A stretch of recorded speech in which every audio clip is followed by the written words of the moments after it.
You know something, wrestling fans? It's time for another edition of the Dark Match. This time, the WWE the WWE edition of the week, talking about Raw and SmackDown in the lead up to their Hell in a Cell pay-per-view. I'm Christopher Says, Dark Match's Mastodon and Monotone. With me is... Oh, sorry, whatever. I'm the Arrow, everyone's favorite lovable scamp. Okay. And I am No Leaf Clover, and this is What is Iron Sheik tweeting now? I respect that Simbodi. He lived the business. He best in the entertainment. He not like that motherfucker faggot piece of shit Hogan. That is very astute and true. What? I thought he was going to start talking about Brian Blair. Turns out it was Hogan. The Brian Blair. Yeah. Oh. But yeah, we should ask Simbodi to tell him about us. We talk about, Simbodi follows us on Twitter. He follows everyone on Twitter, though. Yeah, I think I want to start following him and see if he'll start following me. But then again, I'm sure he just has a collage of updates that he doesn't even pay attention to because he's Kazarni. It's crazy, man. So, on to Monday Night Raw. Kansas City, Missouri. Super Show. Super Show. Major wow factor. Yeah. Sorry. But the first thing I noticed when the show began was that Booker T was in the announce booth, and I was like, I said to myself, oh yeah, wait, Jerry Lawler was taken out. Okay. Another night of Booker T drinking game. That makes 3 in this week of WWE. Anyone that plays the Booker T drinking game, it's gonna die of fucking alcohol poisoning. I know, because you have to drink 40 plus times every show. Yeah, really. It's best to do it with just drinks.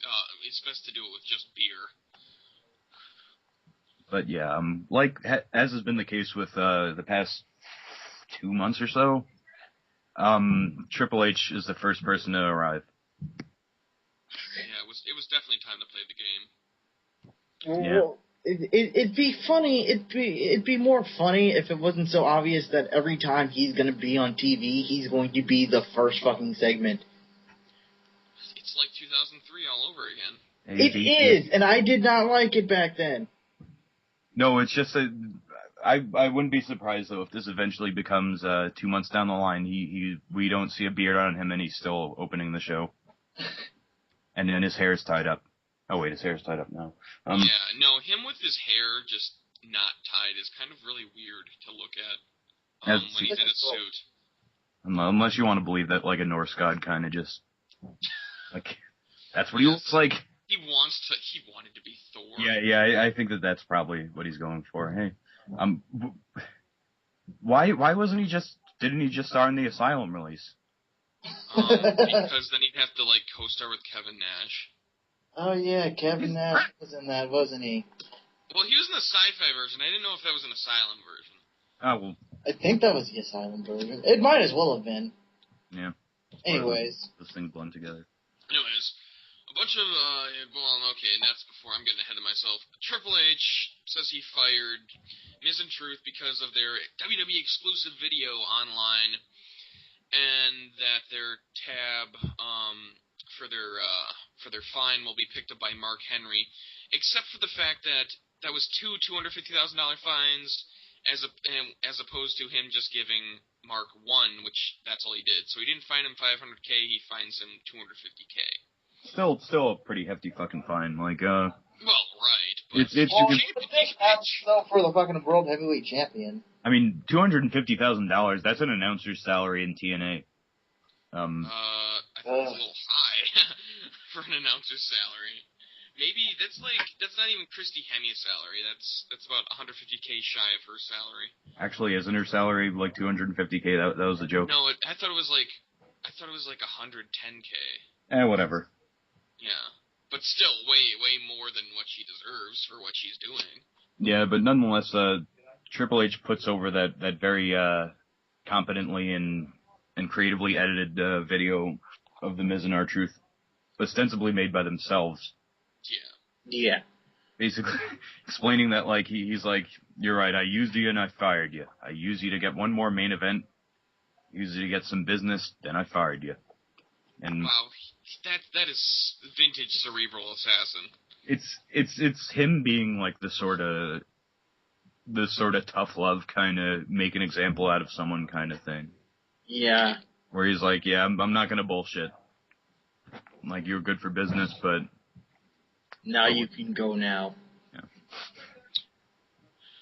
At any rate. Yeah, well, Vicky Guerrero interrupts Triple H and brings out Dolph, and they come down. He complains about Hugh Jackman punching him, fracturing his jaw, which we know is a work. I was hit by an actor! No offense. Yes, I was hit by an actor. No offense. Best line. Yeah, he says things like, these kids look up to me as a hero. God, I love those. He says he can't eat solid food. Then Ziggler asks Triple H what he's gonna do, but Triple H is just like, nothing. Oh, he was an actor, yada yada yada. He'll get him. He said he'd get him some security for when the Muppets come on Halloween. Then Cody Rhodes comes out to interrupt. Cody is one of the few people who came out during the segment that had a legitimate gripe. Yeah. Yeah. Because Orton kind of utilized him beyond, like, the standards of the sport that they're portraying. Like, I mean, I don't know when the last time Orton had to deliver a bell shot was, but you're supposed to use the wooden part, not the actual bell. Yeah, but I'm sorry, Cody. I'm out of practice. Yeah, Cody shows off the staples in his forehead, which the camera very politely zoomed into him, which maybe wasn't the best ideas for, like, anyone watching. It was quite grisly, but nonetheless, I mean, seeing staples in anyone, but nonetheless, Triple H retorts by going, he's like, yeah, maybe I could just remember that and give consideration to it, just like I remember the time that you and Orton beat up my family. No, like, Triple H is really kind of condescending here, where, I mean, he talks about how Cody needs to be a man because when, you mentioned, Orton beat up Stephanie, Triple H went to Orton's house and threw him out his front window into his front yard. Like, that's illegal. He doesn't get that. He gets but yeah. He tells Cody to man up. Of all things, it's just like, it's still like a good heel when he mentions Cody beating up Steph in front of him or handcuffing him to the ring. Like, yeah, Cody's like, yeah, I was involved with that, wasn't I? Yeah, that was kind of that was me, wasn't it? Okay, my bad. But not really. And of course, Christian comes out, as we're starting to see a trend of grieving heels who complain that they're getting screwed. I'm honestly kind of sick of Christian. Yeah. I'm really getting there. You're gonna turn on him. He's gonna become the next Rey Mysterio for you. I don't think he's gonna have that much heat with me because he doesn't cater to all the little jimmies. But, like, the gimmick was stale after, like, match 3 with Orton. Well, even when he turned heel? Yeah. I mean, the thing is, once you pair him with Orton, it's just like, I don't want to see him fed to Orton. Like, what is it? They've had 8 matches. Randy Orton 7, Christian 1, and Christian 1 on a DQ. But actually, I wonder how much you're going to disagree with me when I talk about how wonderful their match was on SmackDown. No, they put on good matches, but it's just like, they're starting to put on the same match. They do that same sunset flip powerbomb off the second rope spot every time where Christian is going for his sunset power flip, and Randy Orton's going to RKO him, and then he fakes it, and then we do the same thing every time now. Like, it was cool the first time, second time, it's like, oh, he scouted it. But now it's just like, okay. Fair play. It's like watching a waltz. It's like watching a waltz? Yes, they're just going through the motions. It's a dance. It's pre-choreographed, and I know all the moves. But yes, Christian complains about Sheamus costing him the title last week, to which Triple H just goes, "Yeah, that was a lumberjack." I said the exact same thing.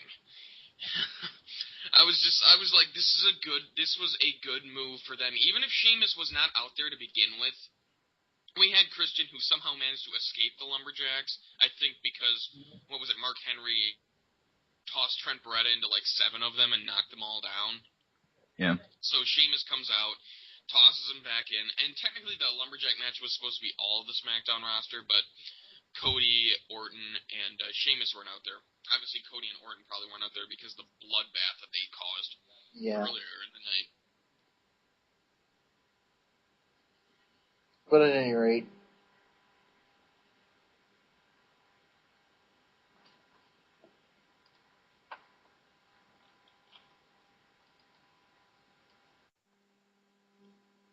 Ziggler to defend the U.S. title against you know it, Zack Ryder, the Long Island IC, the Long Island Loudmouth. I can go on. But, but Triple H hoped that Ryder won, and he did a little woo, you know it drop, which was great. Then, Vicky and Ziggler leave, then Triple H said he gave Cody the night off, but, or because of the staples on his head, but Cody basically, smarted off to him, and then, Triple H is just like, well, now you're gonna have to defend your title tonight, sucker. Okay, that's Booker T, but whatever. And so... That doesn't sound like Triple H. Okay, anyway. Sorry, his only catchphrase is suck it, and it's not DX time. So anyway, it starts off as a 1 versus 1, then quickly turns into a fatal 4-way, and then becomes a 10-man battle royal. And that's scheduled to start after commercial. Battle Royal. When's the part where we talk about King's anal bleeding? Yeah. Later on, or whenever you want. That'll come. Hold on, let me look at my notes. Yeah, that's coming out pretty much soon after the Battle Royal, which we'll talk about. Like that was actually kind of fun to watch.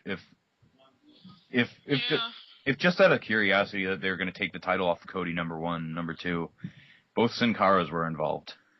Yeah, but they weren't both in the match. Basically, the other Sin Cara came down, screwed the other one out. He pulled the other one under the top rope, or under the bottom rope, got in himself. Then, while 2 or 3 referees were not paying attention. No, but yeah, and Daniel Bryan sees this, and he's like, "Oh, I see what you're gonna fucking do. Fuck you, I hate you both. I'm gonna eliminate you," and he does so. To which then they just start attacking each other on the outside of the ring, like. Yeah, like, and then Mystica tries to get back in the ring, to which, like, I think it was Lil Nate is just like, "No, you can't get back in the ring." I always notice that he is the loudest of all the refs. You can hear everything he says in the ring. Yeah. He's got a high enough voice that carries. But yeah, let me see. Do I have the order of elimination? Blah blah blah. Everyone to the office. Oh yeah, Drew McIntyre. Oh yes, out in 10 seconds. Yeah, he's still below. He's still below frickin' John Morrison on the card. Yeah, he got Gail Kimmed. Sin gets eliminated first. Blah blah blah. A-Rod gets eliminated, then Gabriel, then Daniel Bryan by Zeke Jackson, then Zeke Jackson by Rhodes, and Sheamus and Cody have like there's a sort of suspenseful moment where you think the upper hand goes to Sheamus, but Cody pulls through and wins. I forgot about Ted. Oh yeah, he was there. Yeah, Ted got eliminated like second to last. Yeah, second to last. But yeah, Cody comes up big, and he hits him with the mask, right? Does he headbutt him? No, he swings the mask, yeah. That's right. Yeah. And long story short, Cody won. Hooray. We have a grotesque champion still. Now he's even more grotesque because of the staples. So that ended up working out well. And then after, Christian comes down to beat down Sheamus and gives him the kill switch, right? Yep. All right. No. He knocks him into the ring post. My bad. The kill switch is on SmackDown. But take it away, No Leaf. Oh, yeah. And then we get an update on King's situation. They said he had a lot of stuff, but the thing that sticks out to me is that they said that he had anal, to be quite frank, which is what Cole said, anal bleeding. He paused like 3 times in there, like he wasn't sure if he was supposed to say it. And then he looks in the camera and he's just like, anal bleeding. And then the thing is, I was reading the Wrestling Observer earlier this morning, and apparently Vince and Kevin Dunn were just laughing their asses off because Cole said anal bleeding. So this just goes on Vince's long career of having to shit on everyone's favorite announcers. Well, I guess one-time favorite announcer with Lawler. Yeah, Lawler's kind of fallen by the wayside, but still respect him. And But this was just stupid. The only redeeming part was just to see that none of the other announcers were like really laughing at this. They you could just see that Jim Ross was just completely disgusted that he said this. Booker T actually face palmed. Like, really? Do we have to do this shit? no, yeah, it was awkward for 3 seconds. Booker T looks over and then he goes, "What?" Like, wait, I thought that was just a joke when we went over the show earlier.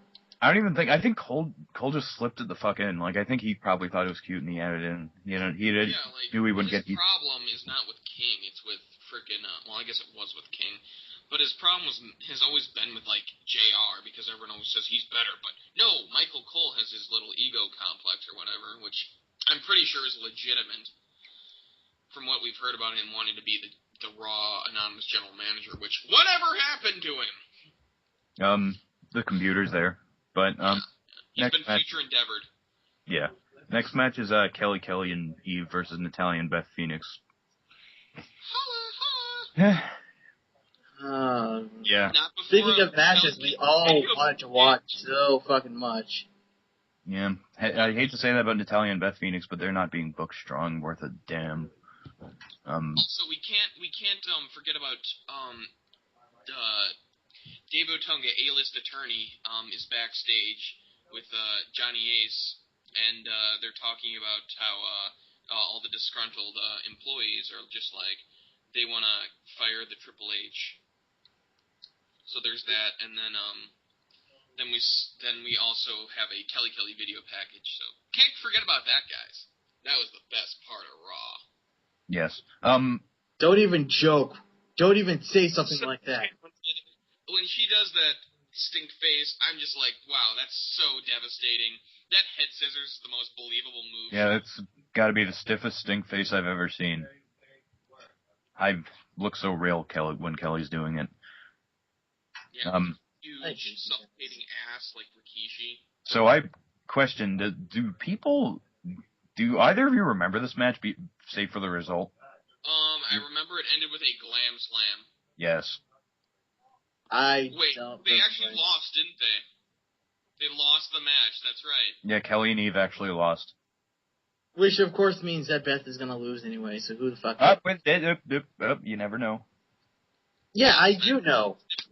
SmackDown result was different, but then again, it is classic lame even booking. I should pretty much accept the fact that Beth Phoenix is not losing on this. Yeah, and if they change the title in freaking, wherever Hell in a Cell is, what is it, New Orleans? What's different about New Orleans than Buffalo? Buffalo would have been so much better. The crowd was so much hotter for Beth. It would have gotten your Divas division just a little bit more over to where people might actually care. It's freaking ridiculous. Why have them care when you could just have them not give a fuck, like always? I mean, who are they trying to appeal to? Like, they've lost like the perverse demographic. So it's not like having hot women on TV is really going to bring you any more ratings than usual. Yeah, and unfortunately... That's not even to say that Natalya and Beth Phoenix are bad looking, because they're not. Yeah, and as far as I'm concerned, the perverse demographic are pretty much look at Kelly and hide from the cops. But I don't really have much to say about this. Like, every time I see Beth swing Kelly around and then Beth sells for some reason. Head scissors, god damn. But Eve ends up outside somehow. Beth hits the glam slam, and Natalya and Beth win. The bitch clamp. We move straight on to Mark Henry versus the Great Khali. The match that never took place on Raw, thankfully. Yes. But just you wait. Yes. Round 2, SmackDown. It's coming.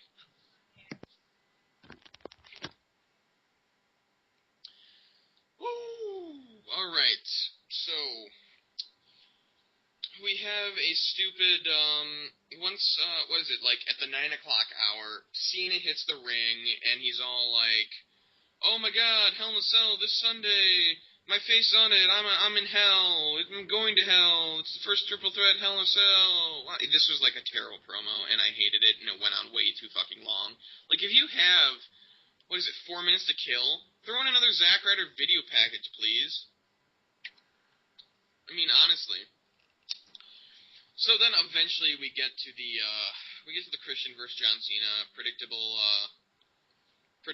ending, but before that we get Alberto Del Rio with no car and no Ricardo, presumably because Ricardo was in FCW probably filming for this week's tapings, which he actually cut an interesting promo where he's joining this new FCW stable. I believe it's called the Ascension, and he's claiming that he is actually Alberto Del Rio's boss. But that's in the FCW universe. Well, clearly we can't pay attention to that. Right, the FCW Galaxy. Then after Del Rio comes out, because he's on the announce booth, he's going to join the announce team. CM Punk comes out, and he's wearing the announcer's jacket. It's not the same one he wore months ago, like a lot of people thought, and what's-his-face, Michael Cole said. He's actually wearing Laurinaitis' jacket. And that's why there was the joke he threw in there. I got it off a bum. I love Punk. Yeah. So, then we get this predictable as hell match. Yeah. It's just, well, Cena starts the backdrop and stuff. Or wait, what was it? Yeah, Cena starts the backdrop. But, it's turned around, yada yada yada. This match was lame. I did not like it. It was mostly bad because you kind of knew how it was going to end. Well, yeah. I mean, it was just like, what is Christian like? The number 2 heel, 3 heel on SmackDown, and he wasn't even like when he had the top heel status. It was like very low. Yeah, it was very tenuous at best. I don't know. It just. I actually liked the match. I thought it was okay, but it's like we all know how this is gonna fucking end. What's the point? Well, how it would have ended. It would have ended with a frickin' attitude adjustment, but then Del Rio hits the ring, then Punk runs in after Del Rio, and then Del Rio says, it's my destiny, yada yada yada. He's gonna beat the hell out of Cena on Sunday. Then Del Rio, after that, says everyone can go to hell. His music hits, and they have a stare down in the ring with Punk, Cena, and Del Rio.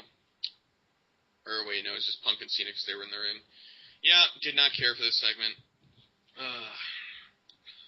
But our main event is still Punk versus Del Rio, so it's interesting development there. Then we get our glorious United States title match, which sucked because it ended in a DQ.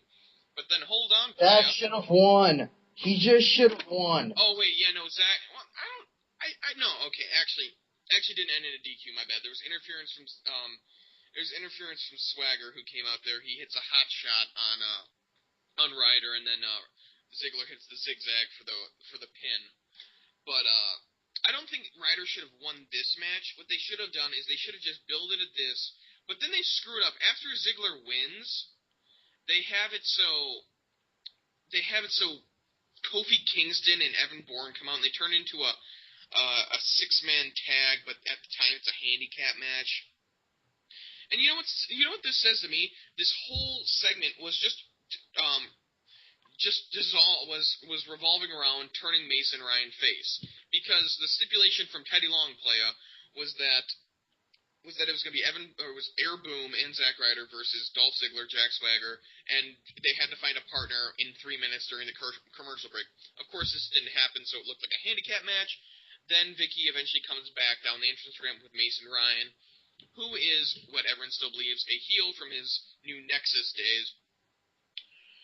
And then what ends up happening is they finally tag Mason Ryan in. He turns face. He attacks Swagger and Ziggler, and then what's he do? He tags in someone else, and they basically it was lame. Long story short, Air Boom wins with Zack Ryder, and it was no fun. Oh yeah, no, Ryder hits the Rough Rider on Ziggler, and we get another "Not the Rough Rider" from Michael Cole. And that was about the only highlight, but it's pointless. That's a plus. No, it's not. They want you to think it's a plus, but it's not really a plus. Basically, Ryder gets beaten earlier in the night, albeit by he was screwed out of the title by interference, and then later he basically does nothing in the match, but he just hits his finisher. That's like what was it, 2 weeks ago when he tag teamed with Jerry Lawler against Otunga Cuddy, and the first thing that happened was he gets beat up by the guys on the lowest of the low on the card, and then he tags in Lawler, who then goes in to kick their asses. Then Lawler tags him back in so he can just hit the Rough Rider. Who got more over there? In my opinion, nobody got over. Lawler doesn't need to get over because he's just an announcer. Ryder needs to get over. Otunga Cuddy needs to get over. But in the end, they just end up looking like a bunch of geeks because they got beat up by a 65-year-old man. Did Otunga Cuddy really need to get over, though? I mean, did anyone care? Okay. I don't like either. Okay. In my opinion, David Otunga has gained some overness with his new little A-list lawyer gimmick. Because it's funny. And they're planning on repackaging McGillicuddy as Joe Hennig. Why? Still going to be Michael McGillicuddy. He's still going to be the Genesis. I understand that, but they feel they've dropped the ball, much like they did with Ted DiBiase. I don't know. This is dirt sheet shit, okay? That's all I'm saying. But, yes, Otunga Cuddy did need to get over, okay? I mean, granted, neither of us like them. And neither did Chris. But in the grand scheme of things, you want every single one of your talents to get over. It's just common sense, good booking, and how to run a wrestling company. Granted, they're trying to run an entertainment company, so I guess maybe they should just... Of course, enhancement talent is needed, jobbers, whatever you want to call them. But they start as jobbers, then they work their way up. It's paying your dues. True. So, let's move on to the main event. We got Del Rio and Punk. Oh, my bad. Ricardo was actually there. Fuzzy memory. He does the announcement, and Del Rio comes there. He does the intro. Del Rio comes out in his Lamborghini. Yay! And, John Cena does the worst commentary in history. Maybe this is right up there with the Hart Dynasty commentary from last year. Well, I don't exactly remember him saying anything. He was monotone as fuck. He was just like, and this is going to be a really big match. They're really good competitors, and I'm really looking forward to defending my title in the ring against CM Punk and Alberto Del Rio. And you know, whoever walks out of there on Sunday is going to be the true champion. It was just like, it wasn't a babyface promo because he didn't care. It wasn't a heel promo because Cena is not allowed to cut those anymore. But actually, what confuses me about that is that, like, John Cena is usually a very excitable guy, like, kayfabe-wise. Exactly. Like I expected comedy bullshit. His like quiet, loud promos, and it's not like there's like any discretion against yelling on the mic, because fucking JR, Michael Cole, they all do it. Like what was he trying to hold back? And they can just like they can level out they can level it out so it doesn't like destroy speakers of the broadcast. Yeah. This match, I didn't really care about this match that much. It was a good match. It was an alright match. I didn't mind it, but I just wasn't into it. I don't know if it was frickin' Cena just taking it out of me, or like on commentary. But just did not care. I could see that. Yeah. The highlight of the night was Punk saluting Cena. Oh yeah, doing the slightly neck a few inches away from the eye salute. I was like, you probably heard the fucking Observer episode, and like refer to this again. Like Del Rio versus CM Punk, was it like they brought up the point? Was it such a good idea to have Punk basically win with his like super roundhouse? It was too fast. It was just unexpected.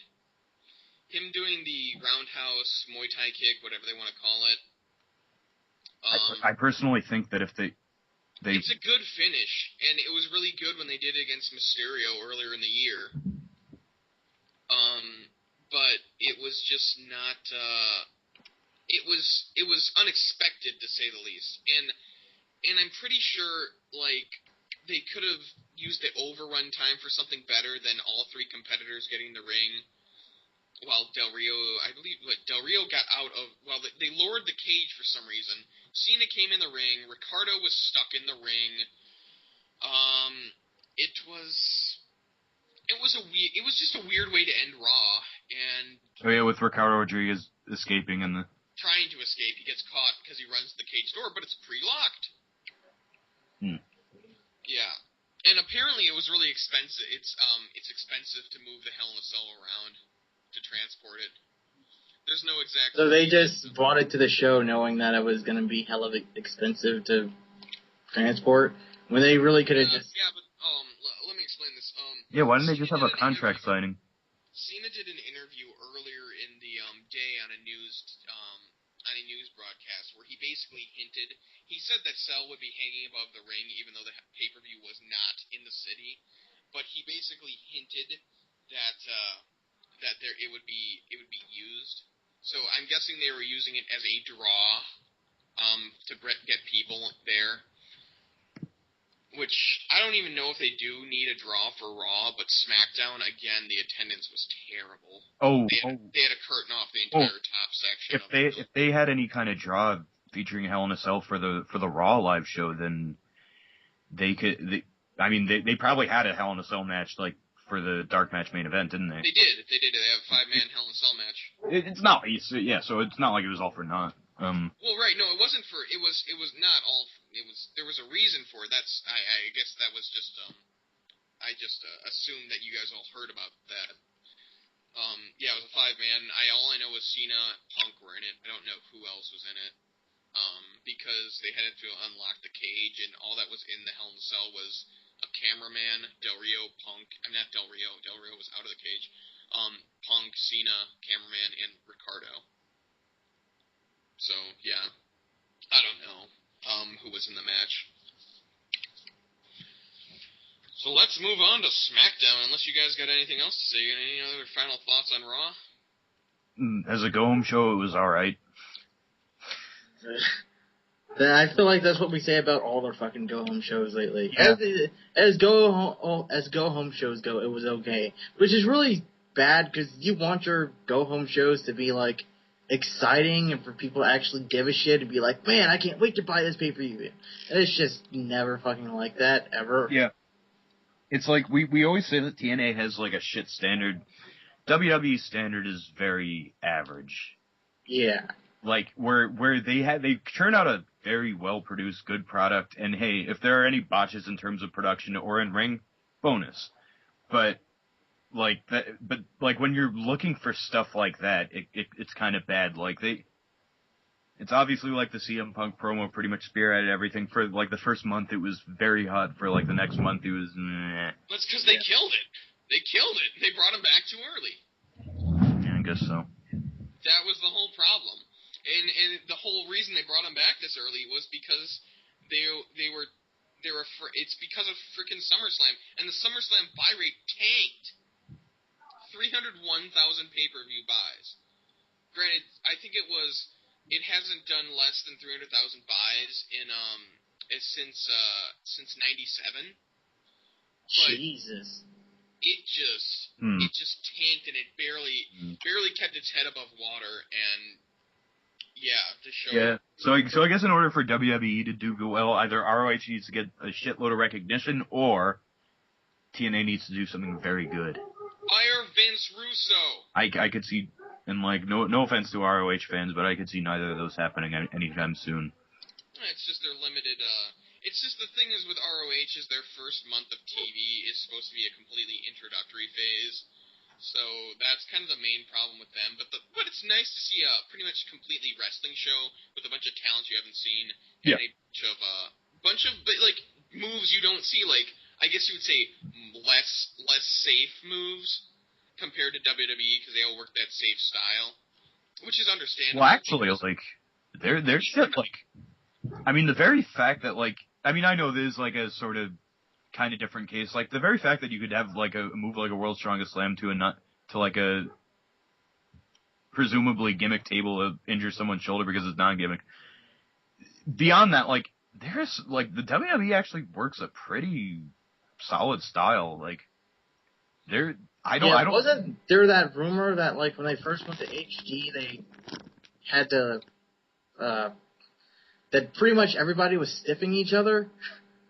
Because everyone's like, you gotta make everything look snug, because we're in HD now, and it has to look good all the time. And I mean, it's like the best way that you could prove this is, like, watch a Sheamus match. If you don't think that those strikes are hitting, then look at his complexion over the course of it. Yeah, I mean, I'm not saying WWE necessarily works a bad style. I mean, it's obviously working for them. They're still the top wrestling company, and they're still turning a profit, albeit it's up and down, and they're sweating in their shorts over there. But it's still the top dog in terms of wrestling promotions. But like I was saying, Ring of Honor, it's an actual alternative as opposed to TNA. It's as opposed to TNA, which just fucking sucks.